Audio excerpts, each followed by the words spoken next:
નમસ્કાર મારા વાલા વિદ્યાર્થી મિત્રો, સ્વાગત છે તમારું। આજે મિત્રો ધોરણ 10 માં વિજ્ઞાન અને ટેકનોલોજીનું જે પેપર હતું તે મિત્રો તમે સરસ મજાનું લખીને આવેલા હશો। મિત્રો એકદમ ઈઝી પેપર હતું। ચાલો વિદ્યાર્થી મિત્રો, તમારા પેપરનું સંપૂર્ણ સોલ્યુશન કરવા જઈ રહ્યા છીએ। તેના પહેલા તમે ખાસ ચેનલમાં નવા છો તો મિત્રો ચેનલને અવશ્ય સબસ્ક્રાઇબ કરજો અને વિડીયોને લાઇક અને શેર કરવાનું ન ભૂલતા, જેથી કરી મિત્રો તમારા જે ઇંગ્લિશનું પેપર અને સંસ્કૃતનું જે પેપર મિત્રો બાકી રહ્યા છે એનું પણ તમને સોલ્યુશન મળતું રહે। સૌપ્રથમ મિત્રો વિભાગ નંબર એ થી શરૂ કરીશું। અહીંયા તમારો જે વિભાગ નંબર એ છે તેમાં પ્રશ્ન 1 પૂછેલો છે, નીચેનામાંથી કયો કૃત્રિમ સૂચક છે? તો અહીંયા તમને 4 ઓપ્શન આપેલા છે, તેમાંથી સાચો મિત્રો આપણો જે ઓપ્શન હતો ફિનોલ્ફથેલિન, એટલે કે એ ઓપ્શન સાચો છે। જો તમે એ ઓપ્શન સાચો લખીને આવેલા હશો તો તમારો 1 ગુણ અહીંયા મળી જશે। હવે બીજો પ્રશ્ન છે, નીચેનામાંથી બ્યુટેનોલનું અણુસૂત્ર જણાવો। તો મિત્રો બ્યુટેનોલનું જે અણુસૂત્ર છે એ છે C6H9OH, એટલે કે સી ઓપ્શન સાચો છે। આગળ જોઈશું, ત્રીજું છે, મનુષ્યમાં મૂત્રપિંડ એક ખાલિયા સાથે સંકળાયેલો એક તંત્રનો ભાગ છે। તો મિત્રો જે મનુષ્યમાં મૂત્રપિંડ છે એ ઉત્સર્જન તંત્ર સાથે સંકળાયેલો એક મનુષ્યનો ભાગ કહેવામાં આવે છે। ચોથું છે, વિદ્યુત બલ્બની ફિલામેન્ટમાં મિત્રો ટંગસ્ટન ધાતુનો ઉપયોગ કરવામાં આવે છે, કારણ કે તો એનું કારણ શું છે? તો મિત્રો એનું કારણ છે કે તેની અવરોધકતા અને ગલનબિંદુ બંને ઊંચા હોય છે। બી ઓપ્શન જો તમે લખેલો હશે તો તમારો અહીંયા સાચો બને છે। આગળ જોઈશું, પાંચમો પ્રશ્ન છે, નીચે આકૃતિમાં વસ્તુનું સ્થાન મિત્રો 2F1 અને F1 ની વચ્ચે છે, તો પ્રતિબિંબનું સ્થાન ક્યાં મળશે? તો અહીંયા મિત્રો તમે જોઈ શકો છો પ્રતિબિંબનું જે સ્થાન છે એ ક્યાં મળવું જોઈએ? તો 2F2 થી દૂર મળવું જોઈએ, બરાબર।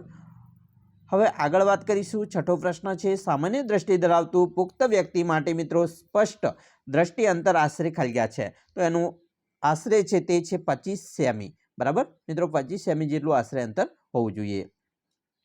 આગળ જોઈશું, સાતમો મિત્રો પ્રશ્ન છે, અહીંયા તમને સાચા બને રીતે ખાલિયા પૂર્ણ કરવાની કહેલું છે। સાતમો પ્રશ્ન છે, આલ્કેન સમાનધર્મી શ્રેણીનો પ્રથમ સભ્ય ખાલિયા છે, તો તમને 4 ઓપ્શન આપેલા છે, તેમાંથી સાચો ઓપ્શન છે મિથેન। તો મિથેન ઓપ્શન તમે લખ્યો હશે તો તમારો મિત્રો અહીંયા જવાબ સાચો છે। આઠમો છે, માનવ જાતિના જન્યુમાં રંગસૂત્રની સંખ્યા ખાલિયા હોય છે, તો મિત્રો 46 હોય છે કુલ, મિત્રો 46 રંગસૂત્રો હોય છે અને એની 23 જોડ હોય છે, બરાબર। જોડ પૂછી લો તો 23 કુલ છે, તો અહીંયા મિત્રો 46 થશે। નવમો છે, ખાલિયાની દિવાલ જાડી અને સ્થિતિસ્થાપક હોય છે, તો જવાબમાં આવશે ધમનીની। 10મું છે, ખાલિયાના પર્ણમાં વાનસ્પતિક પ્રજનન થાય છે, તો મિત્રો પર્ણફૂટીમાં વાનસ્પતિક પ્રજનન થતું જોવા મળે છે। 11મું છે, ઓપ્ટિશિયન દ્વારા સૂચવવામાં આવેલા લેન્સનો પાવર +2.0D હોય તો ખાલિયા પ્રકારના લેન્સનો ઉપયોગ કરવાનું સૂચન કરવામાં આવ્યું હશે, તો અહીંયા મિત્રો જવાબમાં આવે છે બહિર્ગોળ લેન્સનું સૂચન કરેલું છે। 12મું છે, ખાલિયા ધાતુ ઓરડાના તાપમાને પ્રવાહી સ્વરૂપે હોય છે, તો એમાં મિત્રો સાચો જવાબ આવશે આપણો પારો। હવે આપણે ખરા ખોટા જોઈશું। ખરા ખોટાની અંદર જોઈએ, 13મો પ્રશ્ન છે, ગેલ્વેનાઇઝની પ્રક્રિયાની લોખંડનું ક્ષારણ અટકાવવા માટેની પ્રક્રિયા છે, તો મિત્રો વાત સાચી છે। જે ગેલ્વેનાઇઝ લોખંડનું જે મિત્રો હોય છે, લોખંડ ઉપર ગેલ્વેનાઇઝનો મિત્રો જે સ્તર લગાડવામાં આવે છે જેથી કાટ લાગતો નથી, એટલે કે આ વિધાન કેવું છે? સાચું છે। 14મું છે, પુરુષમાં લિંગી રંગસૂત્રનું પૂર્ણ યુગ્મ હોય છે, તો મિત્રો પૂર્ણ યુગ્મ હોતું નથી, તો અહીંયા ખોટું છે। 15મું છે, કનનિકા કીકીના કદને નાનું મોટું કરી શકતી નથી, મિત્રો કરી શકતી નથી નહીં પરંતુ કરી શકે છે, એટલે કે અહીંયા નથી આપ્યું છે, એટલે આપણો ઓપ્શન ખોટો છે। 16મું છે, જો દ્રાવણની પીએચનું મૂલ્ય 7 થી 14 સુધી વધે છે તો તે સૂચવે છે કે દ્રાવણમાં H+ આયનની સાંદ્રતામાં ઘટાડો થાય છે, તો આ વિધાન આપણું કેવું બને છે? સાચું બને છે। આગળ વાત કરીશું, અહીંયા તમને માગ્યા મુજબ જવાબ આપવાના કહેલા છે। 17મો પ્રશ્ન મિત્રો છે કે પ્રસ્વ મગજનો કયો ભાગ એ શરીરની સમસ્થિતિ અને સંતુલન માટે જવાબદાર છે? તો એમાં મિત્રો આવશે અનુમસ્તિષ્કનો ભાગ। 18મું છે, મેન્ડલના વટાણાના પ્રયોગમાં બીજી પેઢી દરમિયાન મળતી સંતતિના બંધારણમાં ટીટી, ટીટી અને ટીટી અહીંયા મિત્રો છે, તેમાંથી પ્રભાવી બંધારણ અને પ્રચ્છન્ન બંધારણને અલગ પાડવાના છે, તો મિત્રો પ્રભાવી બંધારણમાં કેપિટલ ટીટી અને કેપિટલ ટી બરાબર આવશે, એક કેપિટલ અને એક સ્મોલ, અને પ્રચ્છન્ન બંધારણમાં બંને સ્મોલ ટીટી આવે છે।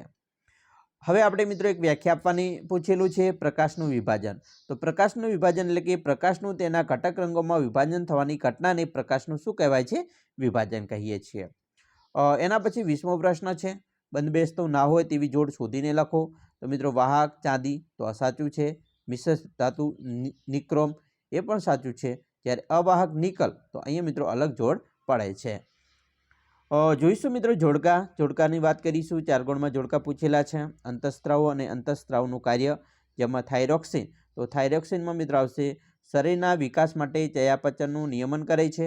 અને ટેસ્ટોસ્ટેરોન તો પુરુષ પ્રજનન અંગનો વિકાસ કરે છે. એના પછી પોષક સ્તર અને પોષક સ્તરમાં સમાવિષ્ટ ઉપભોગી તો દ્વિતીય પોષક સ્તર તો તેમાં મિત્રો પ્રાથમિક ઉપભોગી કહેવાય, અને તૃતીય પોષક સ્તર તો તેમાં દ્વિતીય ઉપભોગી કહેવામાં આવે છે. તો મિત્રો આ વાત કરી આપણે વિભાગ નંબર એની સંપૂર્ણ સોલ્યુશન જોયું. હવે નેક્સ્ટ વિડીયોમાં મિત્રો આપણે આગલા વિભાગોનું પણ સોલ્યુશન કરીશું. અને ખાસ કરીને મિત્રો તમે ચેનલમાં નવા છો તો ચેનલને અવશ્ય સબસ્ક્રાઇબ કરી વિડીયોને લાઇક અને શેર કરવાનું ન ભૂલતા, જેથી કરી મિત્રો તમારા બાકી પેપરનું સોલ્યુશન પણ તમને ઝડપથી આપણી ચેનલના માધ્યમથી મળતું રહેશે.